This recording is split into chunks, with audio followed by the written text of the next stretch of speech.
श्री गणेशाय नमः। श्री सरस्वत्यै नमः। श्री वेदव्यासाय नमः। नारायणं नमस्कृत्य नरं चैव नरोत्तमं देवीं सरस्वतीं व्यासं ततो जयमुदीरयेत्।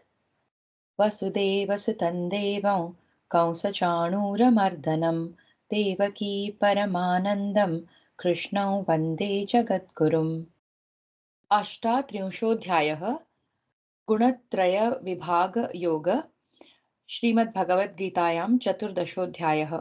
ज्ञान की महिमा और प्रकृति पुरुष से जगत की उत्पत्ति का, सत्व रज तम तीनों गुणों का, भगवत प्राप्ति के उपाय का एवं गुणातीत पुरुष के लक्षणों का वर्णन। संबंध। गीता के 13वें अध्याय में क्षेत्र और क्षेत्रज्ञ के लक्षणों का निर्देश करके उन दोनों के ज्ञान को ही ज्ञान बतलाया और उसके अनुसार क्षेत्र के स्वरूप, स्वभाव, विकार और उसके तत्वों की उत्पत्ति के क्रम आदि तथा क्षेत्रज्ञ के स्वरूप और उसके प्रभाव का वर्णन किया। वहां 19वें श्लोक से प्रकृति पुरुष के नाम से प्रकरण आरंभ करके गुणों को प्रकृति जन्य बतलाया और 21वें श्लोक में यह बात भी कही कि पुरुष के बार बार अच्छी बुरी योनियों में जन्म होने में गुणों का संग ही हेतु है। इससे गुणों के भिन्न भिन्न स्वरूप क्या हैं, ये जीवात्मा को कैसे शरीर में बांधते हैं, किस गुण के संग से किस योनि में जन्म होता है, गुणों से छूटने के उपाय क्या हैं, गुणों से छूटे हुए पुरुषों के लक्षण तथा आचरण कैसे होते हैं, ये सब बातें जानने की स्वाभाविक ही इच्छा होती है। अतएव इसी विषय का स्पष्टीकरण करने के लिए इस 14वें अध्याय का प्रारंभ किया गया है। 13वें अध्याय में वर्णित ज्ञान को ही स्पष्ट करके 14वें अध्याय में विस्तार पूर्वक समझाते हैं। अथ चतुर्दशोऽध्यायः। श्रीभगवानुवाच परं भूयः प्रवक्ष्यामि ज्ञानानां ज्ञानमुत्तमम् यज्ञात्वा मुनयः सर्वे परां सिद्धिमितो गताः। श्री भगवान बोले, ज्ञानों में भी अति उत्तम उस परम ज्ञान को मैं फिर कहूंगा, जिसको जानकर सब मुनिजन इस संसार से मुक्त होकर परम सिद्धि को प्राप्त हो गए हैं। श्रुति स्मृति पुराण आदि में विभिन्न विषयों को समझाने के लिए जो नाना प्रकार के बहुत से उपदेश हैं, उन सभी का वाचक यहाँ ज्ञानानाम पद है। उनमें से प्रकृति और पुरुष के स्वरूप का विवेचन करके पुरुष के वास्तविक स्वरूप को प्रत्यक्ष करा देने वाला जो तत्व ज्ञान है, यहाँ भगवान उसी ज्ञान का वर्णन करने की प्रतिज्ञा करते हैं। वह ज्ञान परमात्मा के स्वरूप को प्रत्यक्ष कराने वाला और जीवात्मा को प्रकृति के बंधन से छुड़ाकर सदा के लिए मुक्त कर देने वाला है। इसलिए उस ज्ञान को अन्यान्य ज्ञानों की अपेक्षा उत्तम और पर अत्यंत उत्कृष्ट बतलाया गया है। यहाँ मुनिजन शब्द से ज्ञान योग के साधन द्वारा परम गति को प्राप्त ज्ञानियों को समझना चाहिए तथा जिसको परब्रह्म की प्राप्ति कहते हैं, जिसका वर्णन परम शांति, आत्यंतिक सुख और अपुनरावृत्ति आदि अनेक नामों से किया गया है, जहां जाकर फिर कोई वापस नहीं लौटता, यहाँ मुनिजनों द्वारा प्राप्त की जाने वाली परम सिद्धि भी वही है। इदं ज्ञानमुपाश्रित्य मम साधर्म्यमागताः सर्गेऽपि नोपजायन्ते प्रलये न व्यथन्ति च। इस ज्ञान को आश्रय करके अर्थात धारण करके मेरे स्वरूप को प्राप्त हुए पुरुष सृष्टि के आदि में पुनः उत्पन्न नहीं होते और प्रलय काल में भी व्याकुल नहीं होते। पिछले श्लोक में परान सिद्धिं गताहा से जो बात कही गई है, इस श्लोक में मम साधर्म्यमागताः से भी वही कही गई है। अभिप्राय यह है कि भगवान के निर्गुण रूप को अभेद भाव से प्राप्त हो जाना ही भगवान के साधर्म्य को प्राप्त होना है। इस प्रकरण में वर्णित ज्ञान के अनुसार प्रकृति और पुरुष के स्वरूप को समझकर गुणों के सहित प्रकृति से सर्वथा अतीत हो जाना और निर्गुण निराकार सच्चिदानंद घन परमात्मा के स्वरूप में अभिन्न भाव से स्थित रहना ही इस ज्ञान का आश्रय लेना है। इससे भगवान ने यह दिखलाया है कि इन अध्यायों में बतलाए हुए ज्ञान का आश्रय लेकर तदनुसार साधन करके जो पुरुष परब्रह्म परमात्मा के स्वरूप को अभेद भाव से प्राप्त हो चुके हैं, वे मुक्त पुरुष न तो महासर्ग के आदि में पुनः उत्पन्न होते हैं और न प्रलय काल में पीड़ित ही होते हैं। वस्तुतः सृष्टि के सर्ग और प्रलय से उनका कोई संबंध ही नहीं रह जाता। मम योनिर्महद् ब्रह्म तस्मिन् गर्भं दधाम्यहम् सम्भवः सर्वभूतानां ततो भवति भारत। हे अर्जुन, मेरी महत ब्रह्म रूप मूल प्रकृति संपूर्ण भूतों की योनि है, अर्थात गर्भाधान का स्थान है, और मैं उस योनि में चेतन समुदाय रूप गर्भ को स्थापन करता हूँ। इस जड़ चेतन के संयोग से सब भूतों की उत्पत्ति होती है। समस्त जगत की कारण रूपा जो मूल प्रकृति है, जिसे अव्यक्त और प्रधान भी कहते हैं, उस प्रकृति का वाचक महत विशेषण के साथ ब्रह्म शब्द है। यहाँ उसे योनि नाम देकर भगवान ने यह भाव दिखलाया है कि समस्त प्राणियों के विभिन्न शरीरों का यही उपादान कारण है और यही गर्भाधान का आधार है। महाप्रलय के समय अपने अपने संस्कारों के सहित परमेश्वर में स्थित जीव समुदाय का जो महासर्ग के आदि में प्रकृति के साथ विशेष संबंध कर देना है, वही उस चेतन समुदाय रूप गर्भ को प्रकृति रूप योनि में स्थापन करना है। उपर्युक्त जड़ चेतन के संयोग से जो भिन्न भिन्न आकृतियों में सब प्राणियों का सूक्ष्म रूप से प्रकट होना है, वही उनकी उत्पत्ति है। सर्वयोनिषु कौन्तेय मूर्तयः सम्भवन्ति याः तासां ब्रह्म महत् योनिः अहं बीजप्रदः पिता।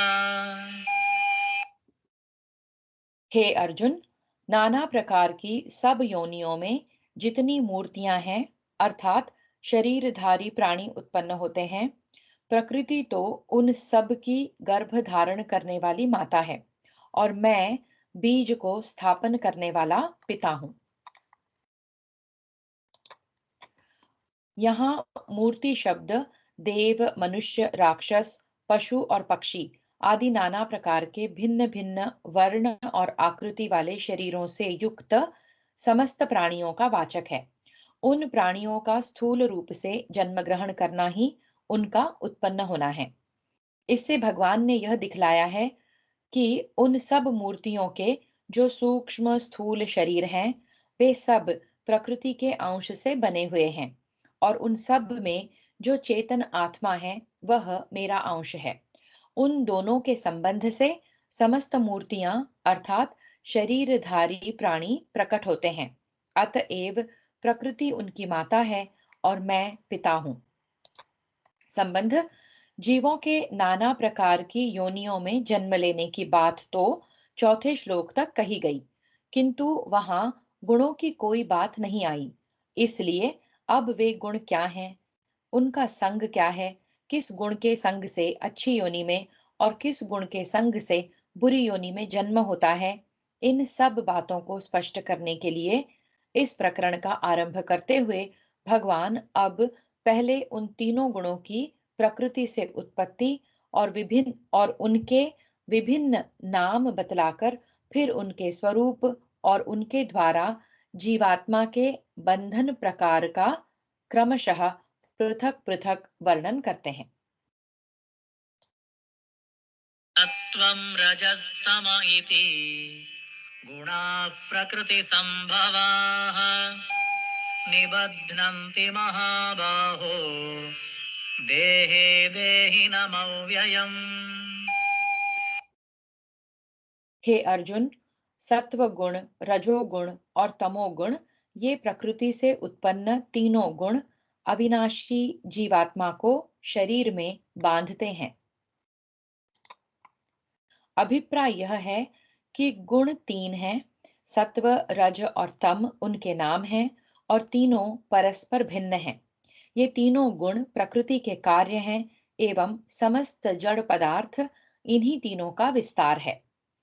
जिसका शरीर में अभिमान है उसी पर इन गुणों का प्रभाव पड़ता है और वास्तव में स्वरूप से वह सब प्रकार के विकारों से रहित और अविनाशी है। अतएव उसका बंधन हो ही नहीं सकता। अनादि सिद्ध अज्ञान के कारण उसने बंधन मान रखा है। इन तीनों गुणों का जो अपने अनुरूप भोगों में और शरीर में इसका ममत्व, आसक्ति और अभिमान उत्पन्न कर देना है, यही इन तीनों गुणों का उसको शरीर में बांध देना है। तत्र सत्त्वं निर्मलत्वात् प्रकाशकमनामयम् सुखसङ्गेन बध्नाति ज्ञानसङ्गेन चानघ। हे निष्पाप, उन तीनों गुणों में सत्व गुण तो निर्मल होने के कारण प्रकाश करने वाला और विकार रहित है। वह सुख के संबंध से और ज्ञान के संबंध से अर्थात उसके अभिमान से बांधता है। सत्व गुण का स्वरूप सर्वथा निर्मल है, उसमें किसी भी प्रकार का कोई दोष नहीं है। इसी कारण वह प्रकाशक और अनामय है। उससे अंतःकरण और इंद्रियों में प्रकाश की वृद्धि होती है एवं दुख, विक्षेप, दुर्गुण और दुराचारों का नाश होकर शांति की प्राप्ति होती है। सुख शब्द यहाँ गीता के 18वें अध्याय के 36वें और 37वें श्लोकों में जिसके न लक्षण बतलाए गए हैं, उस सात्विक सुख का वाचक है। उस सुख की प्राप्ति के समय जो मैं सुखी हूं, इस प्रकार अभिमान हो जाता है तथा ज्ञान बोध शक्ति का नाम है। उसके प्रकट होने पर जो उसमें मैं ज्ञानी हूं ऐसा अभिमान हो जाता है, वह उसे गुणातीत अवस्था से वंचित रख देता है। अतः यही सत्व गुण का जीवात्मा को सुख और ज्ञान के संग से बांधना है। रजोरागात्मकं विद्धि तृष्णासङ्गसमुद्भवम् तन्निबध्नाति कौन्तेय कर्मसङ्गेन देहिनम्। हे अर्जुन, राग रूप रजोगुण को कामना और आसक्ति से उत्पन्न जान। वह इस जीवात्मा को कर्मों के और उनके फल के संबंध से बांधता है। कामना और आसक्ति से रजोगुण बढ़ता है तथा रजोगुण से कामना और आसक्ति बढ़ती है। इनका परस्पर बीज और वृक्ष की भांति अन्योन्याश्रय संबंध है। इनमें रजोगुण बीज स्थानीय और कामना, आसक्ति आदि वृक्ष स्थानीय है। बीज वृक्ष से ही उत्पन्न होता है, तथापि वृक्ष का कारण भी बीज ही है। इसी बात को स्पष्ट करने के लिए कहीं रजोगुण से कामनादि की उत्पत्ति, कहीं कामना आदि से रजोगुण की उत्पत्ति बतलाई गई है। इन सब कर्मों को मैं करता हूँ। कर्मों में कर्तापन के इस अभिमान पूर्वक मुझे इसका अमुक फल मिलेगा ऐसा मानकर कर्मों के और उनके फलों के साथ अपना संबंध स्थापित कर लेने का नाम कर्म संग है। इसके द्वारा रजोगुण का जो इस जीवात्मा को जन्म मृत्यु रूप संसार में फंसाए रखना है, वही उसका कर्म संग के द्वारा जीवात्मा को बांधना है। तमस्त्वज्ञानजं विद्धि मोहनं सर्वदेहिनां प्रमादालस्य निद्राभिः तन्निबध्नाति भारत। हे अर्जुन, सब देहाभिमानियों को मोहित करने वाले तमोगुण को तू अज्ञान से उत्पन्न जान। वह इस जीवात्मा को प्रमाद, आलस्य और निद्रा के द्वारा बांधता है। अंतःकरण और इंद्रियों में ज्ञान शक्ति का अभाव करके उनमें मोह उत्पन्न कर देना ही तमोगुण का सब देहाभिमानियों को मोहित करना है। इस अध्याय के 17वें श्लोक में तो अज्ञान की उत्पत्ति तमोगुण से बतलाई है और यहाँ तमोगुण को अज्ञान से उत्पन्न बतलाया है। इसका अभिप्राय यह है कि तमोगुण से अज्ञान बढ़ता है और अज्ञान से तमोगुण बढ़ता है। इन दोनों में भी बीज और वृक्ष की भांति अन्योन्याश्रय संबंध है। अज्ञान बीज स्थानीय है और तमोगुण वृक्ष स्थानीय है। अंतःकरण और इंद्रियों की व्यर्थ चेष्टा का एवं शास्त्र विहित कर्तव्य पालन में अवहेलना का नाम प्रमाद है। कर्तव्य कर्मों में अप्रवृत्ति रूप निरुद्यमता का नाम आलस्य है। तंद्रा, स्वप्न और सुषुप्ति इन सब का नाम निद्रा है। इन सब के द्वारा जो तमोगुण का इस जीवात्मा को मुक्ति के साधन से वंचित रखकर जन्म मृत्यु रूप संसार में फंसाए रखना है, यही उसका प्रमाद, आलस्य और निद्रा के द्वारा जीवात्मा को बांधना है। संबंध इस प्रकार सत्व, रज और तम इन तीनों गुणों का स्वरूप और उनके द्वारा जीवात्मा के बांधे जाने का प्रकार बतलाकर अब उन तीनों गुणों का स्वाभाविक व्यापार बतलाते हैं। सत्वं सुखे संजयति रजः कर्मणि भारत ज्ञानमावृत्य तु तमः प्रमादे संजयत्युत। हे अर्जुन, सत्व गुण सुख में लगाता है और रजोगुण कर्म में तथा तमोगुण तो ज्ञान को ढककर प्रमाद में भी लगाता है। सुख शब्द यहाँ सात्विक सुख का वाचक है और सत्व गुण का जो इस मनुष्य को सांसारिक भोगों और चेष्टाओं से तथा प्रमाद, आलस्य और निद्रा से हटाकर आत्मचिंतन आदि के द्वारा सात्विक सुख से संयुक्त कर देना है, यही उसको सुख में लगाना है। कर्म शब्द यहाँ इस लोक और परलोक के भोग रूप फल देने वाला है। शास्त्र विहित सकाम कर्मों का वाचक है। नाना प्रकार के भोगों की इच्छा उत्पन्न करके उनकी प्राप्ति के लिए उन कर्मों में मनुष्य को प्रवृत्त कर देना ही रजोगुण का मनुष्य को उन कर्मों में लगाना है। जब तमोगुण बढ़ता है तब वह कभी तो मनुष्य की कर्तव्य अकर्तव्य का निर्णय करने वाली विवेक शक्ति को नष्ट कर देता है और कभी अंतःकरण और इंद्रियों की चेतना को नष्ट करके निद्रा की वृत्ति उत्पन्न कर देता है। यही उसका मनुष्य के ज्ञान को आच्छादित करना है और कर्तव्य पालन में अवहेलना करा के व्यर्थ चेष्टाओं में नियुक्त कर देना प्रमाद में लगाना है। संबंध सत्व आदि तीनों गुण जिस समय अपने अपने कार्य में जीव को नियुक्त करते हैं, उस समय वे ऐसा करने में किस प्रकार समर्थ होते हैं, यह बात अगले श्लोक में बतलाते हैं। रजस्तमश्चाभिभूय सत्वं भवति भारत रजः सत्वं तमश्चैव तमः सत्वं रजस्तथा। हे अर्जुन, रजोगुण और तमोगुण को दबाकर सत्वगुण, सत्वगुण और तमोगुण को दबाकर रजोगुण, वैसे ही सत्वगुण और रजोगुण को दबाकर तमोगुण होता है, अर्थात बढ़ता है।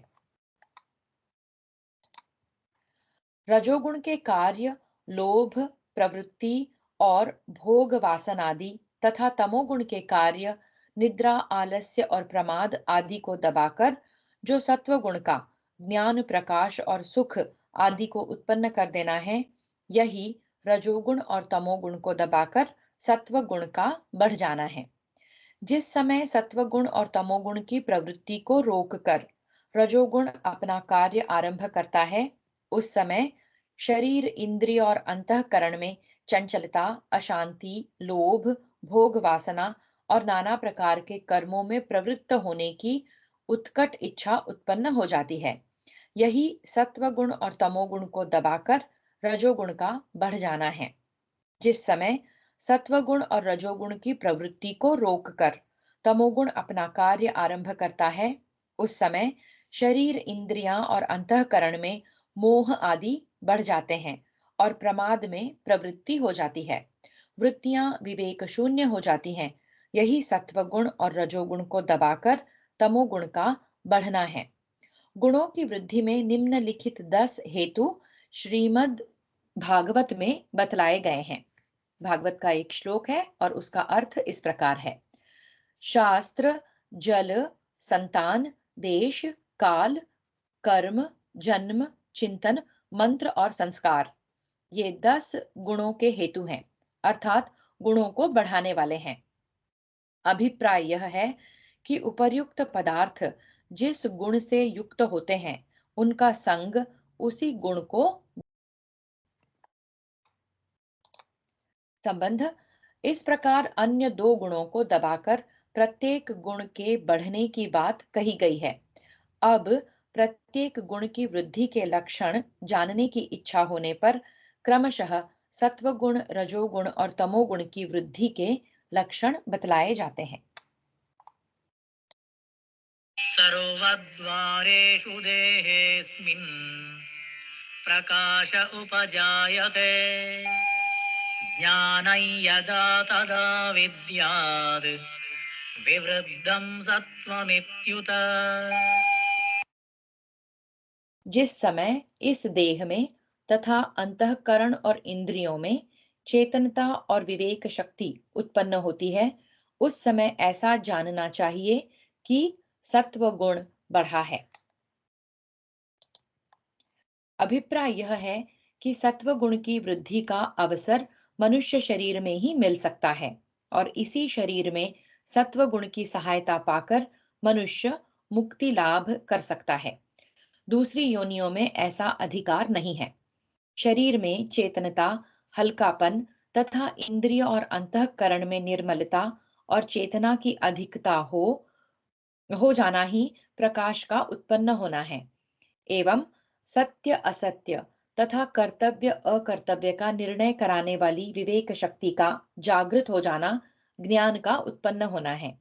जिस समय प्रकाश और ज्ञान इन दोनों का प्रादुर्भाव होता है, उस समय अपने आप ही संसार में वैराग्य होकर मन में उपरति और सुख शांति की बाढ़ सी आ जाती है तथा राग, द्वेष, दुख, शोक, चिंता, भय, चंचलता, निद्रा, आलस्य और प्रमाद आदि का अभाव सा हो जाता है।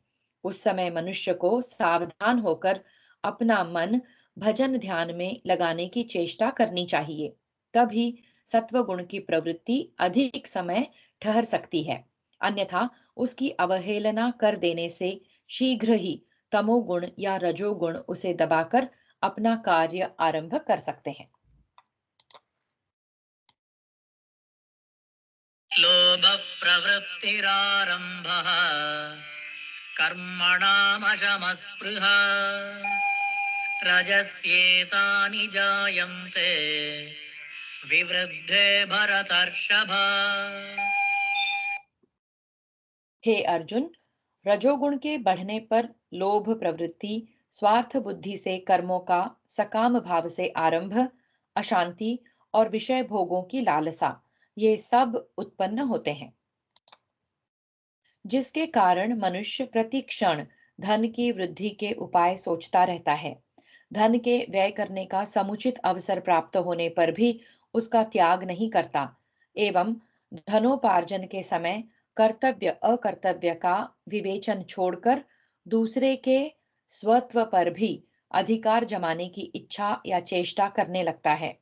उस धन की लालसा का नाम लोभ है। नाना प्रकार के कर्म करने के लिए मानसिक भावों का जागृत होना प्रवृत्ति है।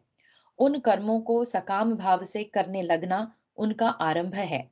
मन की चंचलता का नाम अशांति है और किसी भी प्रकार के सांसारिक पदार्थों को अपने लिए आवश्यक मानना स्पृहा है। रजोगुण की वृद्धि के समय इन लोभ आदि भावों का प्रादुर्भाव होना ही उनका उत्पन्न हो जाना है।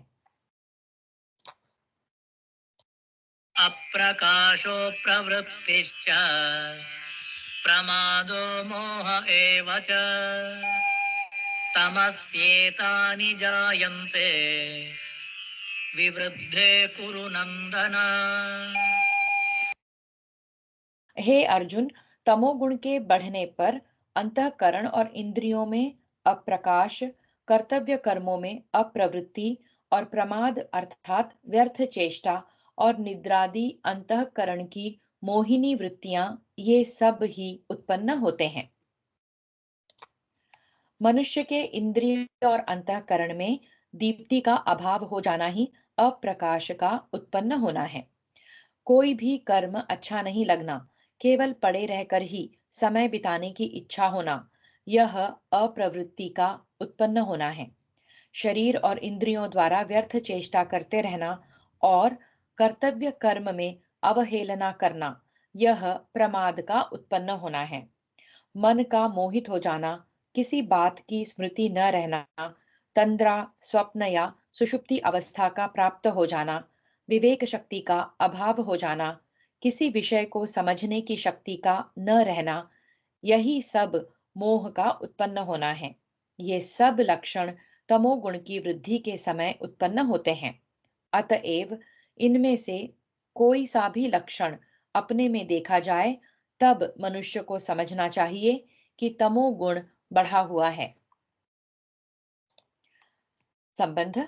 इस प्रकार तीनों गुणों की वृद्धि के भिन्न भिन्न लक्षण बतलाकर अब 2 श्लोकों में उन गुणों में से किस गुण की वृद्धि के समय मरकर मनुष्य किस गति को प्राप्त होता है, यह बतलाया जाता है।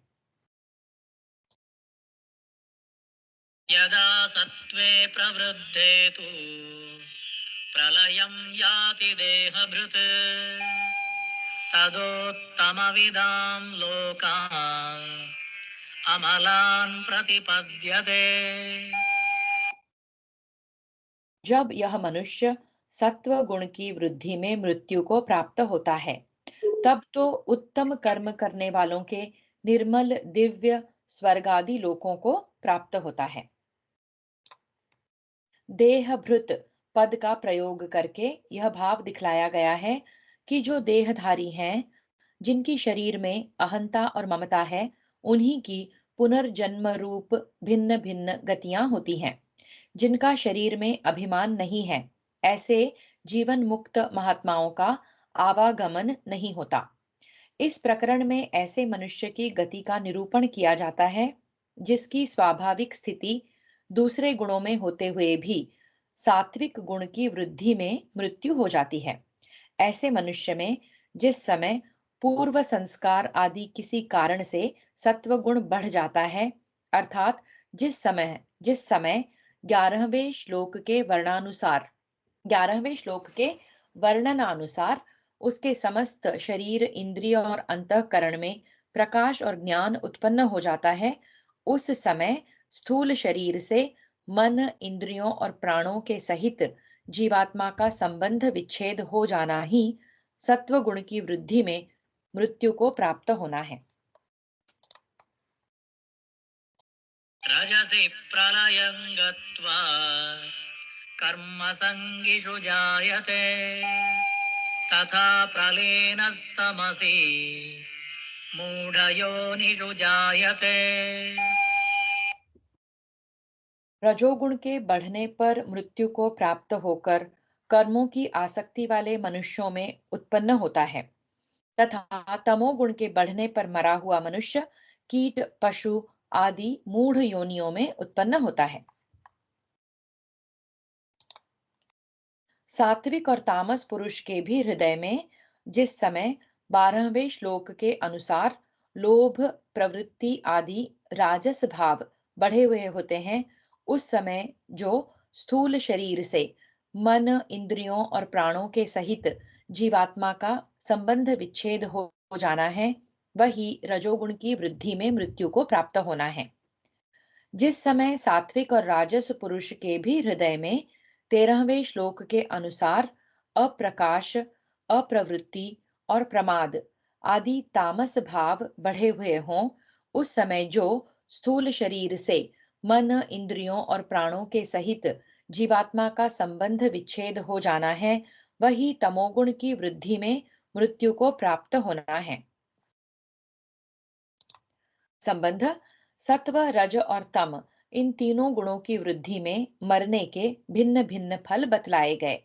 इससे यह जानने की इच्छा होती है कि इस प्रकार कभी किसी गुण की और कभी किसी गुण की वृद्धि क्यों होती है। इस पर कहते हैं,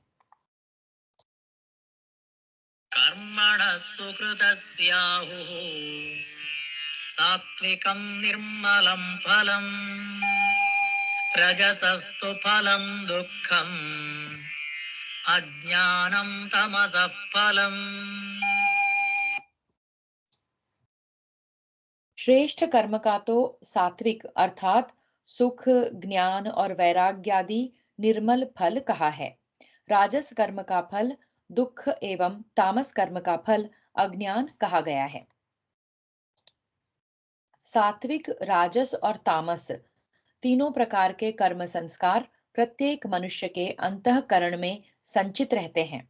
उनमें से जिस समय जैसे संस्कारों का प्रादुर्भाव होता है, वैसे ही सात्विक आदि भाव बढ़ते हैं और उन्हीं उन्हीं के अनुसार नवीन कर्म होते हैं। कर्मों से संस्कार, संस्कारों से सत्वादिकादि गुणों की वृद्धि और वैसे ही स्मृति, स्मृति के अनुसार पुनर्जन्म और पुनः कर्मों का आरंभ, इस प्रकार यह चक्र चलता रहता है। जो शास्त्र विहित कर्तव्य कर्म निष्काम भाव से किए जाते हैं, उन सात्विक कर्मों के संस्कारों से अंतःकरण में जो ज्ञान वैराग्यादि निर्मल भावों का बार बार प्रादुर्भाव होता रहता है और मरने के बाद जो दुख और दोषों से रहित दिव्य प्रकाशमय लोकों की प्राप्ति होती है, वही उनका सात्विक और निर्मल फल है। जो कर्म भोगों की प्राप्ति के लिए अहंकार पूर्वक बहुत परिश्रम के साथ किए जाते हैं, वे राजस हैं। ऐसे कर्मों के करते समय जो परिश्रम रूप दुख होता ही है, परंतु ऐसे कर्मों के करते समय तो परिश्रम रूप दुख होता ही है, परंतु उसके बाद भी वे दुख ही देते रहते हैं। उनके संस्कारों से अंतःकरण में बार बार भोग, कामना, लोभ और प्रवृत्ति आदि राजस भाव स्फुरित होते हैं, जिनसे मन विक्षिप्त होकर अशांति और दुखों से भर जाता है। उन कर्मों के फल स्वरूप जो भोग प्राप्त होते हैं, वे भी अज्ञान से सुख रूप दिखने पर भी वस्तुतः दुख रूप ही होते हैं और फल भोगने के लिए जो बार बार जन्म मरण के चक्र में पड़े रहना पड़ता है, वह तो महान दुख है ही। जो कर्म बिना सोचे समझे मूर्खतावश किए जाते हैं और जिनमें हिंसा आदि दोष भरे रहते हैं, वे तामस हैं। उनके संस्कारों से अंतःकरण में मोह बढ़ता है और मरने के बाद जिन योनियों में तमोगुण की अधिकता है, ऐसी जड़ योनियों की प्राप्ति होती है। वही उसका फल अज्ञान है। संबंध 11वें, 12वें और 13वें श्लोकों में सत्व, रज और तमोगुण की वृद्धि के लक्षणों का क्रम से वर्णन किया गया। इस पर यह जानने की इच्छा होती है कि ज्ञान आदि की उत्पत्ति को सत्व आदि गुणों की वृद्धि के लक्षण क्यों माना गया है। अतएव कार्य की उत्पत्ति से कारण की सत्ता को जान लेने के लिए ज्ञान आदि की उत्पत्ति में सत्व आदि गुणों को कारण बतलाते हैं। सत्त्वात् संजायते ज्ञानम् रजसो लोभ एव च प्रमादमोहौ तमसः भवतो ज्ञानमेव च। सत्व गुण से ज्ञान उत्पन्न होता है और रजोगुण से निस्संदेह लोभ तथा तमोगुण से प्रमाद और मोह उत्पन्न होते हैं और अज्ञान भी होता है। यहाँ ज्ञान शब्द से यह समझना चाहिए कि ज्ञान, प्रकाश और सुख, शांति आदि सभी सात्विक भावों की उत्पत्ति सत्व गुण से होती है। यहाँ लोभ शब्द से भी यही समझना चाहिए कि लोभ, प्रवृत्ति, आसक्ति, कामना, स्वार्थपूर्वक कर्मों का आरंभ आदि सभी राजस भावों की उत्पत्ति रजोगुण से होती है। ऊर्ध्वं गच्छन्ति सत्त्वस्थाः मध्ये तिष्ठन्ति राजसाः जघन्यगुणवृत्तिस्थाः अधो गच्छन्ति तामसाः। सत्वगुण में स्थित पुरुष स्वर्ग आदि उच्च लोकों को जाते हैं। रजोगुण में स्थित राजस पुरुष मध्य में अर्थात मनुष्य लोक में ही रहते हैं और तमोगुण के कार्य रूप निद्रा, प्रमाद और आलस्य आदि में स्थित तामस पुरुष अधोगति को अर्थात कीट, पशु आदि नीच योनियों को तथा नरकों को प्राप्त होते हैं। महाभारत अश्वमेध पर्व के 39वें अध्याय का 10वां श्लोक भी इसी से मिलता जुलता है। 14वें और 15वें श्लोकों में तो दूसरे गुणों में स्वाभाविक स्थिति के होते हुए भी मरण काल में जिस गुण की वृद्धि में मृत्यु होती है उसी के अनुसार गति होने की बात कही गई है और यहाँ जिनकी स्वाभाविक स्थायी स्थिति सत्वादी गुणों में है उनकी गति के भेद का वर्णन किया गया है। इसलिए ही यहाँ सदा तमोगुण के कार्यों में स्थित रहने वाले तामस मनुष्य को नरक आदि की प्राप्ति होने की बात भी कही गई है। संबंध गीता के 13वें अध्याय के 21वें श्लोक में जो यह बात कही गई थी कि गुणों का संग ही इस मनुष्य के अच्छी बुरी योनियों की प्राप्ति रूप पुनर्जन्म का कारण है, उसी के अनुसार इस अध्याय में 5वें से 18वें श्लोक तक गुणों के स्वरूप तथा गुणों के कार्य द्वारा बंधे हुए मनुष्य की गति आदि का विस्तार पूर्वक प्रतिपादन किया गया। इस वर्णन से यह बात समझाई गई कि मनुष्य को पहले तम और रजोगुण का त्याग करके सत्व गुण में अपनी स्थिति करनी चाहिए और उसके बाद सत्व गुण का भी त्याग करके गुणातीत हो जाना चाहिए। अतएव गुणातीत होने के उपाय और गुणातीत अवस्था का फल अगले 2 श्लोकों में बतलाया जाता है। नान्यं गुणेभ्यः कर्तारम् यदा द्रष्टानुपश्यति गुणेभ्यश्च परं वेत्ति मद्भावं सोऽधिगच्छति। जिस समय दृष्टा तीनों गुणों के अतिरिक्त अन्य किसी को कर्ता नहीं देखता और तीनों गुणों से अत्यंत परे सच्चिदानंद घन स्वरूप मुझ परमात्मा को तत्व से जानता है, उस समय वह मेरे स्वरूप को प्राप्त होता है। मनुष्य स्वाभाविक तो अपने को शरीरधारी समझकर कर्ता और भोक्ता बना रहता है, परंतु जिस समय शास्त्र और आचार्य के उपदेश द्वारा विवेक प्राप्त करके वह अपने को दृष्टा समझने लग जाता है, उस समय का वर्णन यहाँ किया जाता है।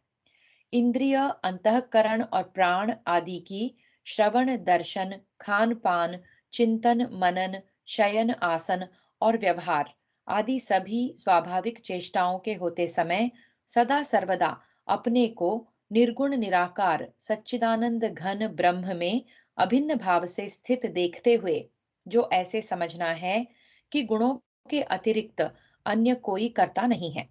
गुणों के कार्य इंद्रिय, मन, बुद्धि और प्राण आदि ही गुणों के कार्य रूप इंद्रियादि के विषयों में बरत रहे हैं, अतः गुण ही गुणों में बरत रहे हैं। मेरा इनसे कुछ भी संबंध नहीं है। यही गुणों से अतिरिक्त अन्य किसी को कर्ता न देखना है। अपने को निर्गुण निराकार ब्रह्म से अभिन्न समझ लेने पर जो इस एकमात्र सच्चिदानंद घन ब्रह्म से भिन्न किसी भी सत्ता का न रहना और सर्वत्र एवं सदा सर्वदा केवल परमात्मा का प्रत्यक्ष हो जाना ही उसे तत्व से जानना है।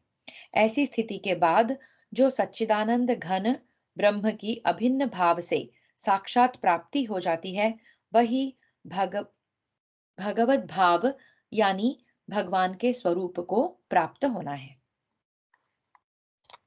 गुणान् एतान् अतीत्यत्रीन् देहि देहसमुद्भवा जन्म मृत्युजरा दुःखैः विमुक्तोऽमृतमश्नुते। यह पुरुष शरीर की उत्पत्ति के कारण रूप इन तीनों गुणों का उल्लंघन करके जन्म मृत्यु वृद्धावस्था और सब प्रकार के दुखों से मुक्त हुआ परमानंद को प्राप्त होता है। रज और तम का संबंध छूटने के बाद यदि सत्व गुण से संबंध बना रहे तो वह भी मुक्ति में बाधक होकर पुनर्जन्म का कारण बन सकता है।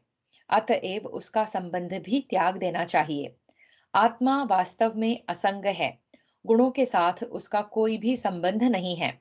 तथापि जो अनादि सिद्ध अज्ञान से इनके साथ संबंध माना हुआ है, उस संबंध को ज्ञान के द्वारा तोड़ देना और अपने को निर्गुण निराकार सच्चिदानंद घन ब्रह्म से अभिन्न और गुणों से सर्वथा संबंध रहित समझ लेना तथा प्रत्यक्ष अनुभव कर लेना ही गुणों से अतीत हो जाना यानी तीनों गुणों का उल्लंघन करना है।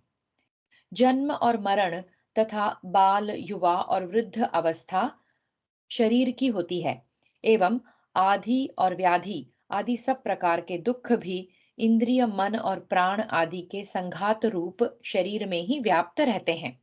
अतः तत्व ज्ञान के द्वारा शरीर से सर्वथा संबंध रहित हो जाना ही जन्म मृत्यु जरा और दुखों से सर्वथा मुक्त हो जाना है तथा जो अमृत स्वरूप सच्चिदानंद घन ब्रह्म को अभिन्न भाव से प्रत्यक्ष कर लेना है, जिसे 19वें श्लोक में भगवत भाव की प्राप्ति के नाम से कहा गया है, वही यहाँ अमृत का अनुभव करना है। संबंध इस प्रकार जीवन अवस्था में ही तीनों गुणों से अतीत होकर मनुष्य अमृत को प्राप्त हो जाता है। इस रहस्ययुक्त बात को सुनकर गुणातीत पुरुष के लक्षण, आचरण और गुणातीत बनने के उपाय जानने की इच्छा से अर्जुन पूछते हैं। अर्जुन उवाच कैर्लिङ्गैस्त्रीन् गुणानेतान् अतीतो भवति प्रभो किमाचारः कथं चैतान् त्रीन् गुणान् अतिवर्तते। अर्जुन बोले, इन तीनों गुणों से अतीत पुरुष किन किन लक्षणों से युक्त होता है और किस प्रकार के आचरणों वाला होता है तथा हे प्रभो, मनुष्य किस उपाय से इन तीनों गुणों से अतीत होता है। संबंध इस प्रकार अर्जुन के पूछने पर भगवान उनके प्रश्नों में से लक्षण और आचरण विषयक 2 प्रश्नों का उत्तर 4 श्लोकों द्वारा देते हैं। श्रीभगवानुवाच प्रकाशं च प्रवृत्तिं च मोहमेव च पाण्डव न द्वेष्टि सम्प्रवृत्तानि न निवृत्तानि काङ्क्षति। श्री भगवान बोले, हे अर्जुन, जो पुरुष सत्व गुण के कार्य रूप प्रकाश को और रजोगुण के कार्य रूप प्रवृत्ति को तथा तमोगुण के कार्य रूप मोह को भी न तो प्रवृत्त होने पर उनसे द्वेष करता है और न निवृत्त होने पर उनकी आकांक्षा करता है।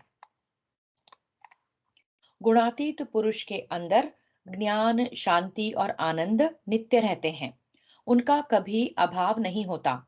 इसीलिए यहाँ सत्व गुण के कार्यों में केवल प्रकाश के विषय में कहा है, और उसके शरीर, इंद्रिय और अंतःकरण में यदि अपने आप सत्वगुण की प्रकाश वृत्ति का प्रादुर्भाव हो जाता है, तो गुणातीत पुरुष उससे द्वेष नहीं करता, और जब तिरोभाव हो जाता है तो पुनः उसके आगमन की इच्छा नहीं करता। उसके प्रादुर्भाव और तिरोभाव में सदा ही उसकी एक सी स्थिति रहती है। नाना प्रकार के कर्म करने की स्फुरण का नाम प्रवृत्ति है। इसके सिवा जो काम, लोभ, स्पृहा और आसक्ति आदि रजोगुण के कार्य हैं, वे गुणातीत पुरुष में नहीं होते। कर्मों का आरंभ गुणातीत के शरीर, इंद्रियों द्वारा भी होता है। वह प्रवृत्ति के अंतर्गत ही आ जाता है। अतएव यहाँ रजोगुण के कार्यों में से केवल प्रवृत्ति में ही राग द्वेष का अभाव दिखलाया गया है। अभिप्राय यह है कि किसी भी स्फुरणा और क्रिया के प्रादुर्भाव और तिरोभाव में सदा ही उसकी एक सी स्थिति रहती है। अंतःकरण की जो मोहिनी वृत्ति है, जिससे मनुष्य को तंद्रा, स्वप्न और सुषुप्ति आदि अवस्थाएं प्राप्त होती हैं, तथा शरीर, इंद्रिय और अंतःकरण में सत्व गुण के कार्य प्रकाश का अभाव सा हो जाता है, उसका नाम मोह है। इसके सिवा जो अज्ञान और प्रमाद आदि तमोगुण के कार्य हैं, उनका गुणातीत में अभाव हो जाता है, क्योंकि अज्ञान तो ज्ञान के पास आ ही नहीं सकता, और प्रमाद बिना कर्ता के करे कौन। इसलिए यहाँ तमोगुण के कार्य में केवल मोह के प्रादुर्भाव और तिरोभाव में राग द्वेष का अभाव दिखलाया गया है। अभिप्राय यह है कि जब गुणातीत पुरुष के शरीर में तंद्रा, स्वप्न या निद्रा आदि तमोगुण की वृत्तियां व्याप्त होती हैं, तब तो गुणातीत उनसे द्वेष नहीं करता, और जब वे निवृत्त हो जाती हैं, तब वह उनके पुनरागमन की इच्छा नहीं करता। दोनों अवस्थाओं में ही उसकी स्थिति सदा एक सी रहती है। उदासीनवदासीनः गुणैर्यो न विचाल्यते गुणा वर्तन्त इत्येव योऽवतिष्ठति नेङ्गते। जो साक्षी के सदृश स्थित हुआ, गुणों के द्वारा विचलित नहीं किया जा सकता, और गुण ही गुणों में बरतते हैं, ऐसा समझता हुआ, जो सच्चिदानंद घन परमात्मा में एक ही भाव से स्थित रहता है एवं उस स्थिति से कभी विचलित नहीं होता। गुणातीत पुरुष का तीनों गुणों से और उनके कार्य रूप शरीर, इंद्रिय और अंतःकरण एवं समस्त पदार्थों और घटनाओं से किसी प्रकार का संबंध न रहने के कारण वह उदासीन के सदृश स्थित कहा जाता है। जिन जीवों का गुणों के साथ संबंध है, उनको ये तीनों गुण उनकी इच्छा न होते हुए भी बलात् नाना प्रकार के कर्मों में और उनके फल भोगों में लगा देते हैं, एवं उनको सुखी दुखी बनाकर विक्षेप उत्पन्न कर देते हैं, तथा अनेकों योनियों में भटकाते रहते हैं। परंतु जिसका इन गुणों से संबंध नहीं रहता, उस पर इन गुणों का कोई प्रभाव नहीं रह जाता। गुणों के कार्य रूप शरीर, इंद्रिय और अंतःकरण का परिवर्तन तथा नाना प्रकार के सांसारिक पदार्थों का संयोग वियोग होते रहने पर भी वह अपनी स्थिति में सदा निर्विकार एक रस रहता है। यही उसका गुणों द्वारा विचलित नहीं किया जाना है। इंद्रिय, मन, बुद्धि और प्राण आदि समस्त करण और शब्दादि सब विषय, ये सभी गुणों के ही विस्तार हैं। अतएव इंद्रिय, मन और बुद्धि आदि का जो अपने अपने विषयों में विचरना है, वह गुणों का ही गुणों में बरतना है। आत्मा का इनसे कुछ भी संबंध नहीं है। आत्मा नित्य, चेतन, सर्वथा असंग, सदा एक रस, सच्चिदानंद स्वरूप है। ऐसा समझकर निर्गुण निराकार सच्चिदानंद घन पूर्ण ब्रह्म परमात्मा में जो अभिन्न भाव से सदा के लिए नित्य स्थित हो जाना है, वही गुण ही गुणों में बरत रहे हैं, यह समझकर परमात्मा में स्थित रहना है। गुणातीत पुरुष को गुण विचलित नहीं कर सकते, इतनी ही बात नहीं है, वह स्वयं भी अपनी स्थिति से कभी किसी भी काल में विचलित नहीं होता। समदुःखसुखस्वस्थः समलोष्टाश्मकाञ्चनः तुल्यप्रिया प्रियो धीरः तुल्यनिन्दात्मसंस्तुतिः। जो निरंतर आत्म भाव में स्थित, दुख सुख सुख को समान समझने वाला, मिट्टी पत्थर और स्वर्ण में समान भाव वाला, ज्ञानी प्रिय तथा अप्रिय को एक सा मानने वाला और अपनी निंदा स्तुति में भी समान भाव वाला है। साधारण मनुष्य की स्थिति प्रकृति के कार्य रूप स्थूल, सूक्ष्म और कारण, इन तीन प्रकार के शरीरों में से किसी एक में रहती ही है। अतः वे स्वस्थ नहीं हैं, किंतु प्रकृतिस्थ हैं, और ऐसे पुरुष ही प्रकृति के गुणों को भोगने वाले हैं। इसलिए वे सुख दुख में सम नहीं हो सकते। गुणातीत पुरुष का प्रकृति और उसके कार्य से कुछ भी संबंध नहीं रहता, अतएव वह स्वस्थ है, अपने सच्चिदानंद स्वरूप में स्थित है। इसलिए शरीर, इंद्रिय और अंतःकरण में सुख और दुखों का प्रादुर्भाव और तिरोभाव होते रहने पर भी गुणातीत पुरुष का उनसे कुछ भी संबंध न रहने के कारण वह उनके द्वारा सुखी दुखी नहीं होता। उसकी स्थिति सदा सम ही रहती है। यही उसका सुख दुख को समान समझना है। जो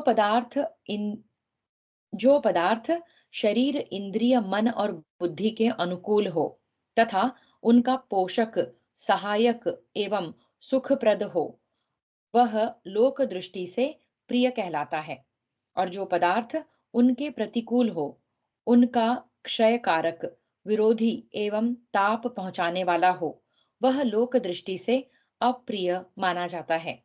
साधारण मनुष्य को प्रिय वस्तु के संयोग में और अप्रिय वस्तु के वियोग में राग और हर्ष तथा अप्रिय के संयोग में और प्रिय के वियोग में द्वेष और शोक होते हैं। किंतु गुणातीत में ऐसा नहीं होता। वह सदा सर्वदा राग द्वेष और हर्ष शोक से सर्वथा अतीत रहता है। किसी के सच्चे या झूठे दोषों का वर्णन करना निंदा है और गुणों का बखान करना स्तुति है। इन दोनों का संबंध अधिकतर नाम से और कुछ शरीर से है। गुणातीत पुरुष का शरीर और उसके नाम से किंचिन मात्र भी संबंध न रहने के कारण उसे निंदा या स्तुति के कारण शोक या हर्ष कुछ भी नहीं होता। मानापमानयोस्तुल्यः तुल्यो मित्रारिपक्षयोः सर्वारंभ परित्यागी गुणातीतः स उच्यते। जो मान और अपमान में सम है, मित्र और वैरी के पक्ष में भी सम है, एवं संपूर्ण आरंभों में कर्तापन के अभिमान से रहित है, वह पुरुष गुणातीत कहा जाता है। गुणातीत पुरुष के शरीर, इंद्रिय, मन और बुद्धि से जो कुछ भी शास्त्रानुकूल क्रियाएं प्रारब्धानुसार लोक संग्रह के लिए अर्थात लोगों को बुरे मार्ग से हटाकर अच्छे मार्ग पर लाने के उद्देश्य से हुआ करती हैं, उन सब का वह किसी अंश में भी कर्ता नहीं बनता। यही भाव दिखलाने के लिए उसे सर्वारंभ परित्यागी कहा है। मान और अपमान का संबंध अधिकतर शरीर से है, अतः जिसका शरीर में अभिमान है, वे संसारी मनुष्य मान में राग और अपमान में द्वेष करते हैं। इससे उनको मान में हर्ष और अपमान में शोक होता है तथा वे मान करने वाले के साथ प्रेम और अपमान करने वाले से वैर भी करते हैं। परंतु गुणातीत पुरुष का शरीर से कुछ भी संबंध न रहने के कारण न तो शरीर का मान होने से उसे हर्ष होता है और न अपमान होने से शोक ही होता है। उसकी दृष्टि में जिसका मानापमान होता है, जिसके द्वारा होता है, एवं जो मान अपमान रूप कार्य है, ये सभी मायिक और स्वप्नवत हैं।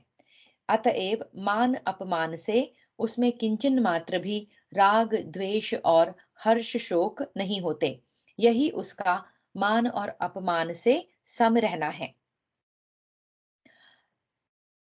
यद्यपि गुणातीत पुरुष का अपनी ओर से किसी भी प्राणी में मित्र या शत्रु भाव नहीं होता, इसलिए उसकी दृष्टि में कोई मित्र अथवा वैरी नहीं है।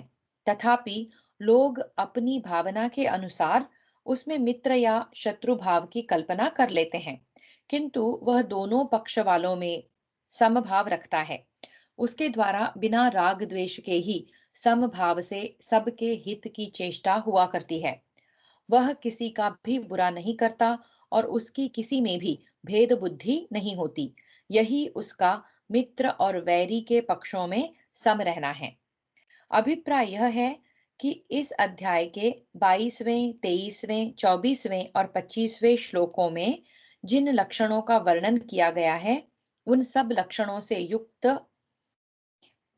से जो युक्त है, उसे लोग गुणातीत कहते हैं। यही गुणातीत पुरुष की पहचान के चिन्ह हैं और यही उसका आचार व्यवहार है। अतएव जब तक अंतःकरण में राग द्वेष, विषमता, हर्ष शोक, अविद्या और अभिमान लेश मात्र भी रहे, तब तक साधक को समझना चाहिए कि अभी गुणातीत अवस्था नहीं प्राप्त हुई है। संबंध। इस प्रकार अर्जुन के 2 प्रश्नों का उत्तर देकर अब गुणातीत बनने के उपाय विषयक तीसरे प्रश्न का उत्तर दिया जाता है। यद्यपि इस अध्याय के 19वें श्लोक में भगवान ने गुणातीत बनने का उपाय अपने को अकर्ता समझकर निर्गुण निराकार सच्चिदानंद घन ब्रह्म में नित्य निरंतर स्थित रहना बतला दिया था, एवं उपर्युक्त 4 श्लोकों में गुणातीत के जिन लक्षण और आचरणों का वर्णन किया गया था, उनको आदर्श मानकर धारण करने का अभ्यास भी गुणातीत बनने का उपाय माना जाता है। किंतु अर्जुन ने इन उपायों से भिन्न दूसरा कोई सरल उपाय जानने की इच्छा से प्रश्न किया था। इसलिए प्रश्न के अनुकूल भगवान दूसरा सरल उपाय बताते हैं। माञ्चयो व्यभिचारेण भक्तियोगेन सेवते सगुणान् समतीत्यैतान् ब्रह्मभूयाय कल्पते। जो पुरुष अव्यभिचारी भक्ति योग के द्वारा मुझको निरंतर भजता है, वह भी इन तीनों गुणों को भली भांति लांघ कर सच्चिदानंद घन ब्रह्म को प्राप्त होने के लिए योग्य बन जाता है। केवल मात्र एक परमेश्वर ही सर्वश्रेष्ठ हैं। वे ही हमारे स्वामी, शरण लेने योग्य, परम गति और परम आश्रय तथा माता पिता, भाई बंधु, परम हितकारी और सर्वस्व हैं। उनके अतिरिक्त हमारा कोई नहीं है, ऐसा समझकर उनमें जो स्वार्थ रहित अतिशय श्रद्धा पूर्वक अनन्य प्रेम है, अर्थात जिस प्रेम में स्वार्थ, अभिमान और व्यभिचार का जरा भी दोष न हो, जो सर्वथा और सर्वदा पूर्ण और अटल रहे, जिसका तनिक सा अंश भी भगवान से भिन्न वस्तु के प्रति न हो और जिसके कारण क्षण मात्र की भी भगवान की विस्मृति असह्य हो जाए, उस अनन्य प्रेम का नाम अव्यभिचारी भक्ति योग है। ऐसे भक्ति योग के द्वारा जो निरंतर भगवान के गुण, प्रभाव और लीलाओं का श्रवण, कीर्तन, मन, उनके नामों का उच्चारण, जप तथा उनके स्वभाव का चिंतन आदि करते रहना है, एवं मन, बुद्धि और शरीर आदि को तथा समस्त पदार्थों को भगवान का ही समझकर निष्काम भाव से अपने को केवल निमित्त मात्र समझते हुए उनके आज्ञानुसार उन्हीं के सेवा रूप में समस्त क्रियाओं को उन्हीं के लिए करते रहना है, यही अव्यभिचारी भक्ति योग के द्वारा भगवान को निरंतर भजना है। गुणातीत होने के साथ ही मनुष्य ब्रह्म भाव को अर्थात जो निर्गुण निराकार सच्चिदानंद पूर्ण ब्रह्म है, जिसको पा लेने के बाद कुछ भी पाना बाकी नहीं रहता, उसको अभिन्न भाव से प्राप्त करने के योग्य बन जाता है और तत्काल ही उसे ब्रह्म की प्राप्ति हो जाती है। संबंध उपर्युक्त श्लोक में सगुण परमेश्वर की उपासना का फल निर्गुण निराकार ब्रह्म की प्राप्ति बतलाया गया तथा इस अध्याय के 19वें श्लोक में गुणातीत अवस्था का फल भगवत भाव की प्राप्ति एवं 20वें श्लोक में अमृत की प्राप्ति बतलाया गया। अतएव फल में विषमता की शंका का निवारण करने के लिए सबकी एकता का प्रतिपादन करते हुए इस अध्याय का उपसंहार करते हैं। ब्रह्मणो हि प्रतिष्ठाहम् अमृतस्याव्ययस्य च शाश्वतस्य च धर्मस्य सुखस्यैकान्तिकस्य च। क्योंकि उस अविनाशी परब्रह्म का और अमृत का तथा नित्य धर्म का और अखंड एक रस आनंद का आश्रय मैं हूं। ब्रह्म की प्रतिष्ठा मैं हूं, इस कथन से भगवान ने यहाँ यह अभिप्राय व्यक्त किया है कि वह ब्रह्म मुझ सगुण परमेश्वर से भिन्न नहीं है और मैं उससे भिन्न नहीं हूं, अर्थात मैं और ब्रह्म दो वस्तु नहीं है, एक ही तत्व है। अतएव पिछले श्लोक में जो ब्रह्म की प्राप्ति बतलाई गई है वह मेरी ही प्राप्ति है, क्योंकि वास्तव में एक परब्रह्म परमात्मा के ही अधिकारी भेद से उपासना के लिए भिन्न भिन्न रूप बतलाए गए हैं। उनमें से परमात्मा का जो मायातीत अचिंत्य मन वाणी का अविषय निर्गुण स्वरूप है वह तो एक ही है, परंतु सगुण रूप के साकार और निराकार ऐसे दो भेद हैं। जिस स्वरूप से यह सारा जगत व्याप्त है, जो सबका आश्रय है, अपनी अचिंत्य शक्ति से सबका धारण पोषण करता है, वह तो भगवान का सगुण अव्यक्त निराकार रूप है। श्री शिव, श्री विष्णु एवं श्री राम, श्री कृष्ण आदि भगवान के साकार रूप हैं तथा यह सारा जगत भगवान का साकार विराट स्वरूप है। अमृतस्य पद भी जिसको पाकर मनुष्य अमर हो जाता है, अर्थात जन्म मृत्यु रूप संसार से सदा के लिए छूट जाता है, उस ब्रह्म का ही वाचक है।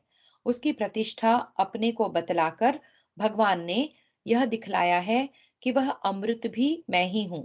अतएव इस अध्याय के 20वें श्लोक में और गीता के 13वें अध्याय के 12वें श्लोक में जो अमृत की प्राप्ति बतलाई गई है वह मेरी ही प्राप्ति है।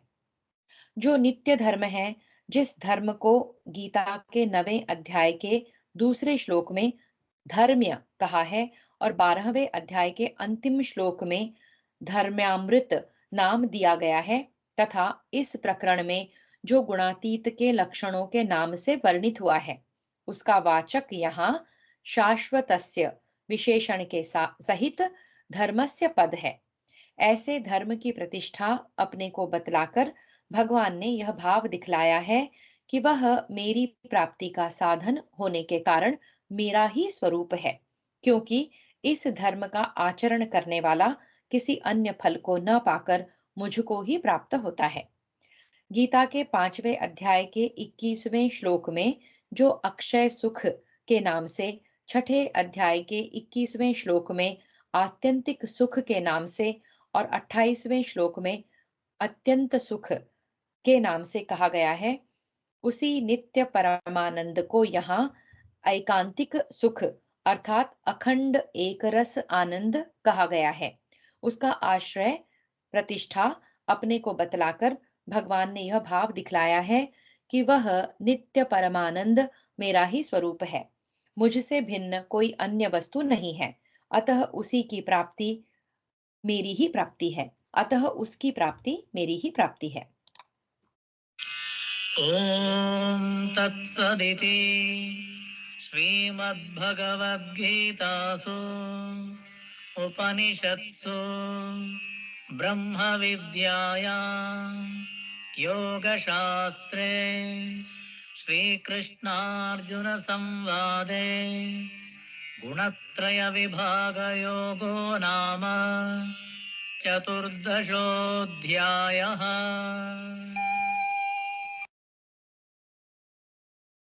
इति श्रीमहाभारते भीष्मपर्वणि श्रीमद्भगवद्गीतापर्वणि श्रीमद्भगवद्गीतासु उपनिषत्सु ब्रह्मविद्यायां योगशास्त्रे श्रीकृष्णार्जुनसंवादे गुणत्रयविभागयोगो नाम चतुर्दशोऽध्यायः। भीष्मपर्वणि तु अष्टात्रिंशोऽध्यायः। इस प्रकार श्री महाभारत भीष्म पर्व के श्रीमद् भगवद गीता पर्व के अंतर्गत ब्रह्म विद्या और योग शास्त्र रूप श्रीमद् भगवद गीतोपनिषद में श्री कृष्णार्जुन संवाद में गुणत्रय विभाग योग नामक 14वां अध्याय पूरा हुआ।